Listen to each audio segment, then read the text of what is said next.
सरोजनी नगर नगर market में दिल्ली के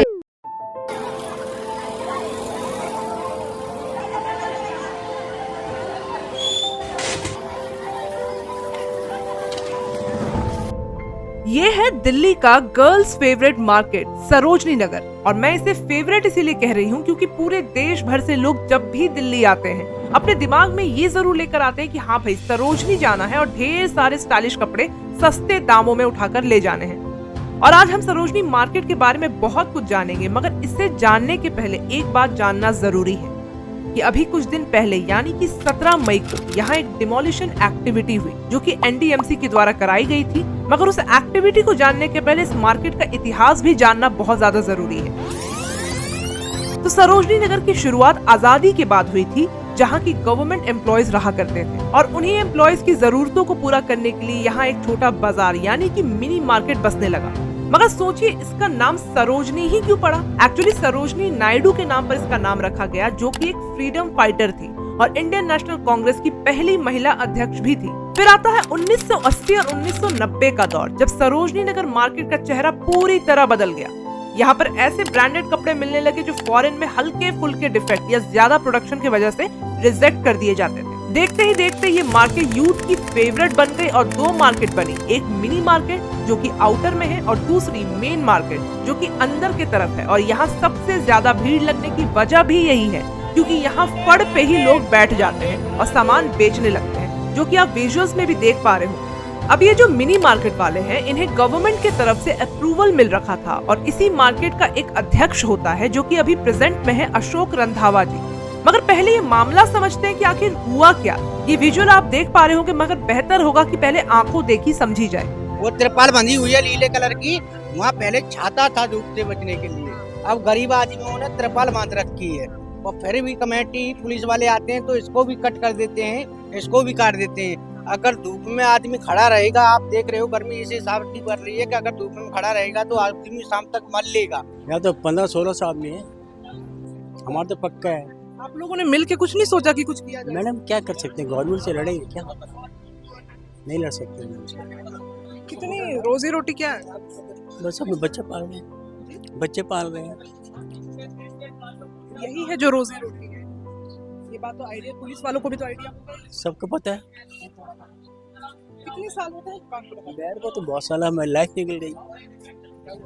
हम तो तरेजा के हम तो गवर्नमेंट को पैसे देते हैं, हमारी पर्ची कटती है, इसकी तय बाजारी है मेरी। ये सरोजनी नगर में पंगा चलता रहता है, ये ज्यादा से ज्यादा 10 दिन का पंगा है। पैसा बढ़ा तो पंगा खत्म। अब यहाँ हैंडल लगा रखे हैं, यहाँ पूरे दिन धूप में खड़े रहेंगे, 100, 200, 300, 400, 500 रुपए बचेंगे ज्यादा से ज्यादा। उसमें भी पुलिस कमेटी को भी चाहिए, फिर प्लस पंगा है, पुलिस वाले आके मारते भी हैं कि अंदर करो, उनको हफ्ता भी चाहिए फिर अंदर करो। अब तो यह सीन कर दिया है कि पूरा ही अंदर माल भी ले जाते हैं, माल भी नहीं दे रहे हैं। पहले माल ले जाते थे, माल देते थे। एक सैटरडे को मेरे ख्याल 16-17 की रात थी, 11 साढ़े 11 बजे। हम लोग तो 9 साढ़े 9 बजे दुकानें बंद करके अपने घर चले जाते हैं। 11 साढ़े 11 बजे फोन आया घर पे कि भाई आपकी दुकानों को जो है तोड़ा जा रहा है बुलडोजर के थ्रू। हम लोग वहाँ से भागे कि ऐसे कैसे हो सकता है कि बहुत पुलिस हैगी और एनडीएमसी के 100 से ज़्यादा लोग हैं, उसमें एनडीएमसी सेक्रेटरी भी हैं, डायरेक्टर इन्फोर्समेंट भी है। तोड़ फोड़ चल रही थी। जब तक हम पहुंचे तो ये मिनी मार्केट की सारी जो ऑर्निंग्स है वो उन्होंने बुलडोजर से तोड़ के गिरा दी थी। तो सर इसके बारे में पहले कोई प्रायर इन्फॉर्मेशन? कोई इन्फॉर्मेशन हमने, बल्कि हमारे लोगों ने भी ये पूछा कि जी कोई चलिए आपने एडवांस हमें वो इन्फॉर्मेशन नहीं करा, कभी ऑर्डर तो दिखाओ, कौन से ऑर्डर है इसको तोड़ने के लिए। ये सब तोड़ के फिर ये लोग इधर चले गए, यहाँ भी बुलडोजर चले। तब तक हमारे दुकानदार भी 300-400 के करीब इकट्ठे हो गए थे कि भाई ये क्या हरकत कर रहे हैं। तो ये रात का 1 बज गया था तब तक। तो आपने अगर तोड़ फोड़ करनी थी तो हमें पहले इन्फॉर्म करते कि ये आपका इलीगल है, आप इसको हटा लीजिए। नहीं हटाते तो तोड़ते, और अगर आपने तोड़ना भी था, एक्शन लेना भी था एज पर कोर्ट के ऑर्डर के थ्रू, तो वो तो अवैध रेडी पटरी के लिए है, उसको हटाने के लिए, ना कि आप ये कहेंगे कि जी दुकानों की ओनिंग तोड़ो। 11 बजे और रात को 1 बजे यहाँ कोई इंक्रोचमेंट वाला कौन मिलेगा? आप बजाय उनको तोड़ने के, उनको हटाने के, आपने दुकानों को तोड़ दिया विदाउट इंफॉर्मेशन, जो कि बहुत गलत बात है। कितना नुकसान हुआ लगभग? नुकसान तो बहुत हुआ है। एक ऑनिंग जो है कि 30-40 हजार रुपए की बनती है, 100-150 दुकानों का इन्होंने वो तोड़ी है। दुकानदारों ने भी इंक्रोचमेंट कर रखी। इंक्रोचमेंट इधर साइज, जैसे मेरी ये दुकान है, मैं थोड़ा सा वो बाहर गया हूं, आगे का एरिया कवर आगे कर लिया, तो उसे भी इंक्रोचमेंट कहेंगे। हम भी उस चीज को मानते हैं, पर वो हमारी मजबूरी है। अगर हम लोग इसको आगे अपनी जगह को नहीं, बेशक उसमें हम पानी का जग रख दे या ये स्टैंड रख दे या कुछ रख दे, तो वो सेफ रहती है। नहीं तो खाली देख के कोई भी यहाँ पे वो आके पल्ली बिछा के बेचना शुरू कर देता, 40 रुपए, 50 रुपए, 100 रुपए। और अगर 2 दिन उसको शुरू में जब बैठेगा तो बाबूजी बच्चे हैं, गरीब हैं, मर जाएंगे, वो आदमी सोचता है यार चलो 1-2 दिन की बात है कि तो कोई बात नहीं, कर ले भाई तेरा। अगर हमारे यहीं से तेरा बच्चे ठीक हो रहे हैं, तीसरे दिन से वो आंखें दिखाने शुरू कर देता है। तो माफिया है एक तरीके से कहा जाए हमारी मार्केट में, अवैध रेहड़ी पटरी जो कब्जा करते हैं, 2-3 दिन खुद खड़े होते हैं, तीसरे दिन वो किसी और को, थर्ड पार्टी को दे देते हैं। उससे शाम को वो जो भी 500, 1000, 1500 रुपए लेने हैं वो लेके निकल जाते हैं। अच्छा, जैसे ये जो झोला ले लेके बेचते रहते हैं कि 100 रुपए में ले लो मैडम, 50 रुपए, इनकी भी सब सेट ये अलग है या फिर दुकान वाले इनके बॉसेस अलग है? नहीं, हमारे से कोई मतलब नहीं।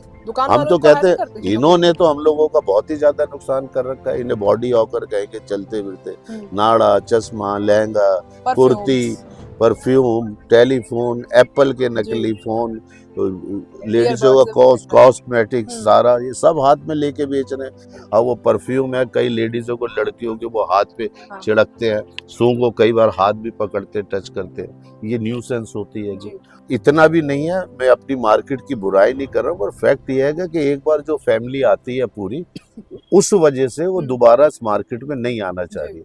तो ये थी यहाँ की डिमोलिशन की स्टोरी, मगर डिमोलिशन रातों रात हुआ था और जब हम यहाँ अगले दिन सुबह पहुँचे हैं तो ज्यादा कुछ फर्क नहीं लग रहा था। वैसे ही रोज की तरह भीड़ थी, लोग थोक में खरीदारी करे जा रहे थे, मगर फर्क जिन्हें पड़ा है वो है यहाँ के व्यापारी और दुकानदार, जिनके दुकानों को तोड़ा गया है और जिन्होंने खुद के बचाव के लिए छज्जे और टिन लगा रखे थे। मगर अभी आप देखेंगे तो सरोजनी की करंट जो हालत है वो आपको बिल्कुल इस्तांबुल या किसी अरब देशों की याद दिला देगी, जहाँ लोग चादरें ऊपर से बांध के नीचे दुकान चलाते रहते हैं, और वो आपको विजुअल्स में क्लियरली दिखाई भी दे रहे होंगे। बाकी अब सरोजनी कस्टमर्स के लिए तो सेफ है, मगर हाँ, ये केस थोड़ा लंबा जाने वाला है। मगर एनडीएमसी और यहाँ के दुकानदारों की ये कानूनी लड़ाई कहाँ तक जाती है, इसके बारे में तो कुछ कह नहीं सकते। बाकी ऐसे ही अपडेट्स के लिए जुड़े रहिए गली गपशप के साथ।